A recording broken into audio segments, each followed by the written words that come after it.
Sleep paralysis అని మనం ఈ మధ్య వింటాం. అంటే షండగా నేను స్లీప్ నుంచి లెగిస్తే నా బాడీ సహకరించలేదండి, అది నాతో పాటు లేవడానికి ఇష్టపడలేదు అని. ఇది చాలా కామన్ గా చూస్తూ ఉంటాం. అట్లనే కొంతమంది స్లీప్ లో నాకు జెక్స్ వచ్చినాయి, షండగా జెక్స్ వచ్చి లేసాను. లేకపోతే కొంతమంది స్లీప్ లో నేను షండగా ఇంపెండింగ్ డూమ్ అంటే ఐఎమ్ గోయింగ్ టు డై అన్న ఫీలింగ్ వచ్చింది. ఇట్లాగా చాలా రకాల కంప్లైంట్స్ స్లీప్ రిలేటెడ్ గా మనం చూస్తూ ఉంటాం. దాంట్లో ఎక్కువ మందికి యాక్చువల్ గా స్లీప్ పెరాలసిస్ అంటే ఏంటి సార్, స్లీప్ లో పెరాలసిస్ వచ్చిద్దా నాకు అని అడుగుతూ ఉంటారు. హాయ్ అండి, నేను మీ doctor Ganta Srinivas neuro centre, Kothapeta, Guntur. Sleep paralysis అంటే స్లీప్ లో జరుగుతున్నప్పుడు మనం ఒక స్టేజ్ నుంచి ఇంకో స్టేజ్ కి వెళ్తా ఉంటాం. NREM, REM.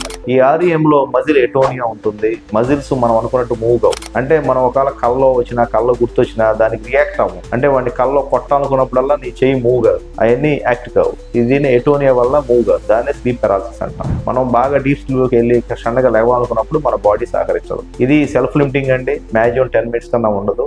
Maximum 1 minute with in 10 minutes లో మనకి నార్మల్ అయిపోతాం. జస్ట్ ఫింగర్స్ అవి మూవ్ చేస్తే మామూలు అవుతుంది. దీని గురించి ఎక్కువ భయపడాల్సిన పని లేదు. కాకపోతే మనకి ఎందుకు జరుగుతుంది అసలు స్లీప్ పెరాలసిస్ అందరికి వస్తుందా అంటే, నార్కోలెప్సీ ఆర్ అంటే లైక్ స్లీప్ రిలేటెడ్ ఒక డిజార్డర్ అనేది పారాసామ్నియా అంటాం.